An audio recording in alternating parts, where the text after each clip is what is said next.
So when using these new slides, I needed to know a lot of different measurements, starting with the thickness of my plywood and the size of my opening. And from that, I'm subtracting a 1/2 inch according to their instructions. I also need to know the height of my opening because you need clearance on the bottom and the top of these slides. So those two measurements are calculated for a total of -13/16. So just to play it on the safe side, I made my height much smaller than that. I went with 10 3/4, and then the depth is 12 inches, and the depth of my box is 14. The runner itself is 12 9/16 long, which I think is important because when you're buying them by the length of the drawer, not the length of your opening. So to start this, I just went through and ripped down some 3/4 inch maple veneer ply.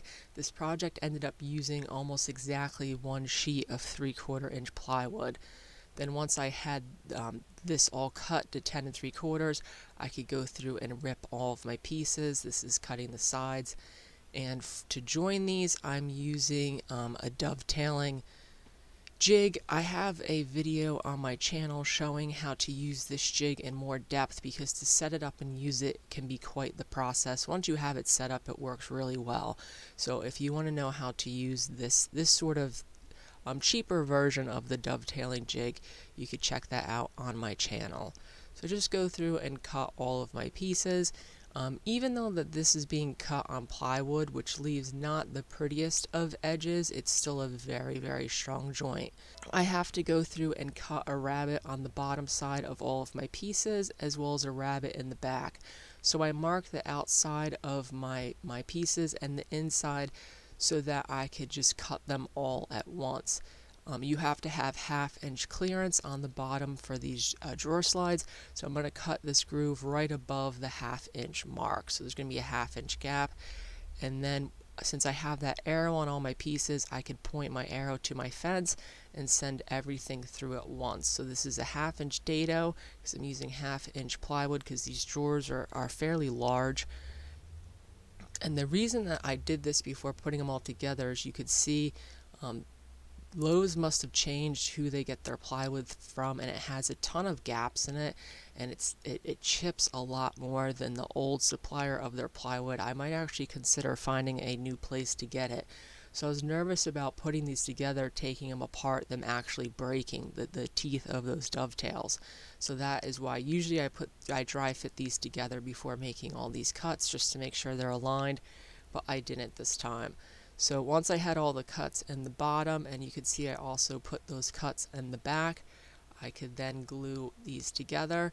And since I didn't dry fit them, you could see I just have the C-shaped panel, which I'm going to check for square. Once I had that, I can measure my bottom and then cut that as well. But I use Titebond 3, which means I have a longer open time on the glue. So this ended up working out. Nothing set up on me before I was able to finish. Once I had the bottom in place, I can measure for the backer, which is 3/4 inch ply, cut that and add it as well. And then slide that into place, and I attached that with just some brads in the back. You don't want to get a lot of glue on the bottom panel because you kind of want that to move. So it's a little hard getting that glue in the dado.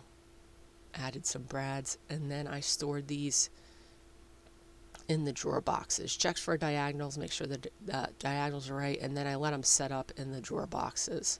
So the one mistake on this was I usually make my drawers with that little lip in the back, and that got in the way of the slides. So I just had to chisel out a little space on the back of these in order to allow for that.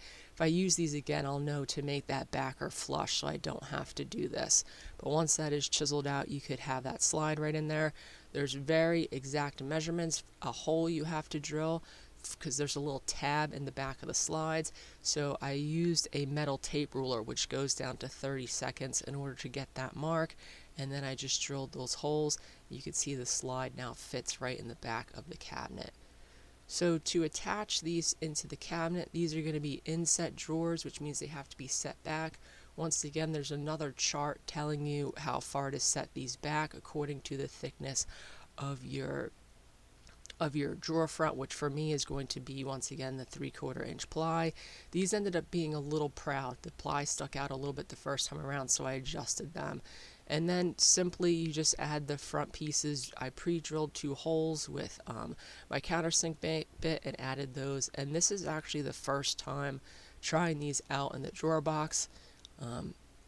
I was pleasantly surprised that they both worked first time around. That's not always the case with the drawer slides. And I attached a little piece of rope to the front so I could pull it in and out. You could see it set back into the cabinet so that I have enough space for the front. Once it was in place, I tested to make sure that front would be flush with my rails, and it worked out perfectly. This is just a close-up showing, because this will make the cabinet not look nearly as nice if that front isn't flush. This is testing out the second one. I accidentally touched the wrong button on my iPad, which is why this clip looks really blown out, but the second one fit and worked perfectly as well. So with these working well the first time around, I could move on to making the fronts for them.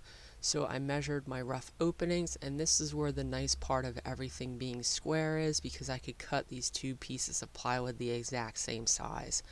So I had just enough left to rip down 2 pieces. Since these are so wide, they take a fair amount of plywood. So I could rip 2 pieces down and then cross cut them. So I'm using my crosscut sled on this instead of the radial arm saw, because with the crosscut sled I get no tear out whatsoever, and you want these pieces nice and without any tear out, because it'll show through in the final finish if it has some. So I'm putting veneer on the edges of all this ply, so you could see the measurements for my rough opening, and 2 pieces of veneer, which would account for both sides of the panel, are about 1/16 of an inch. So I want a 3/32 reveal, so I added a 1/16 of an inch to the opening of my cabinet, and then subtracted that measurement for the reveal in order to get it perfect. And then I could go through, and you could see I'm edge banding, and edge banding is one of my least favorite things to do. It's about as boring as sanding, but when you're using plywood like this, it just gives everything a nice finished look. So I go through and do the front and the sides, and then this edge banding likes to move around on you. So what I'll do is I'll just secure that front edge in place and then finish off the piece once that front edge is dried. I use the same process on the back. Sometimes if you try and do the whole piece at once, it wants to move around on you a little bit. And then this cabinet ended up using about 1 package of edge banding to do both of the backs, and then as well as once I had the fronts cut, I had to do all the corners of the fronts. Once I had this in place, I could just trim it and get a nice flush piece in the back. And then once everything was dry, I cut off the big pieces with some snips, and then I have one of those fancier veneer tools that goes through and trims everything, which I only got because it was on sale. You could easily trim everything with a utility blade. So then to put these in place, I'm just using some cards as spacers. You could get the exact reveal you want, adding or removing cards from your stack. And then I just use double stick tape to attach these panels. You could see I already put the edge banding on the plywood, and then I could secure them in place. Now the reveal on these doors ended up being a little small, and even though they're plywood and they won't move around a lot, I didn't film it, but I ended up taking a sliver off of 2 sides in order to give myself a little bit of a bigger reveal. Once these are in place, that double stick tape holds really firmly. I could take the drawers out of their carcasses, and then I put 4 screws through the interface into that plywood. Once I had that, I take the screws out. I also trace with a pencil the outer frame, just in case. You could kind of see the pencil tracing on that plywood. I could remove the double-sided tape. This stuff is really strong. You don't have to worry about those panels moving around on you. I can remove that tape, and then I reinsert the screws just so they're poking out through the front of these panels, and put that panel back into place. So those are the screws going through, and then I could line everything up with the holes that I already have on my panel, as well as the pencil mark I made on the ply. Now eventually I'm going to glue these together, and I'll do the same process. Just remove them, add glue, and then they'll be totally secure. Probably not going to film that though. Then it came time to finally glue up the top. It was pretty simple. I kept the two long pieces onto the frame so I didn't have to readjust anything, and then I just glued the edges. You don't want to get any glue on the panel, you want that panel to move. And then I have some of those strap clamps, which are just invaluable for pieces like this. They really tighten everything nicely and pull everything together without cupping or bowing the piece. I did end up putting some clamps on the corners just to keep everything flush, but I let this set up overnight, and you could see I'm using a chisel to adjust that panel to get the reveal I want. That panel moves very freely in the inner portion of that frame, which is exactly what you want.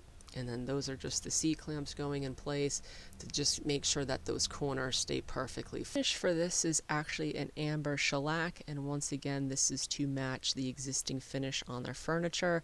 I admittedly do not have a ton of experience with shellac because I don't use it a lot. It's not known as being an extremely durable finish, and most of the time customers want as durable as possible. But I always found shellac interesting because it's actually a resin secreted by a female bug called the lac bug. They collect it and process it into flakes, and then you dissolve the flakes into denatured alcohol, and that's how you get shellac. However, it really makes the wood shimmer. It's a beautiful looking finish, just not as durable. And I know you could put clear coats on some of this stuff. I'm using wax shellac, so there's different rules with putting clear coats on wax shellac versus de-wax shellac. So I'm probably just going to end up putting a wax on top of it and calling it a day. But the things I've noticed about shellac is you have to move very quickly because it dries extremely quickly, and you want to put on very, very thin coats. You don't want to put on a ton of coats at once. The first coat it absorbs pretty quickly, and so far I have about 4 coats on, which I think is where I'm going to stop. In between the first coat and the second coat I sanded with 220 grit sandpaper, and then after that I bumped it up to almost 600, so it leaves a nice smooth finish, and it brings out the grain just so nicely, the shellac does. So then for the top, I drilled a bunch of elongated holes in my cross members, so the screws that I'm putting into the top can move based on seasonal humidity. Also, for added protection, I'm only putting the screws into the plywood, which isn't going to move like that outer mitered frame. I didn't want to attach the mitered frame to the cross members, so this really solidifies everything. Those are 1 5/8" screws I'm sending through with a washer in it, and then I'll loosen them just a tad so that top can move.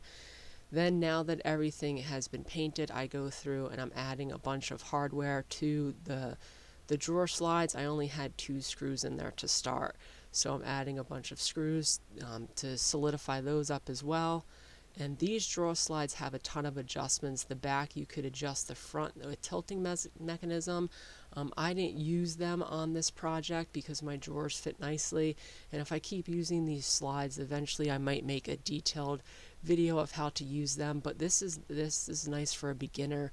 With all the adjustments, if your drawers are a little off, you could get them pretty pinpoint accurate. The adjustments on the bottom can adjust the drawer left to right, as well as the height in the carcass.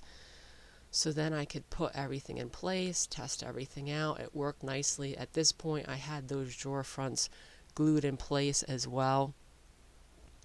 And the customer still hasn't picked out the hardware, which is why I still have the tape on there. And this is the finished piece. I'm going to go through and add a coat of wax to this as well, but for the purposes of this video, this is the finished piece. I really liked the shellac, and like I said, it's not known as being as durable a finish as other finishes, but it's not going to chip off on you. You could just see how nice the detail is and how the color pops.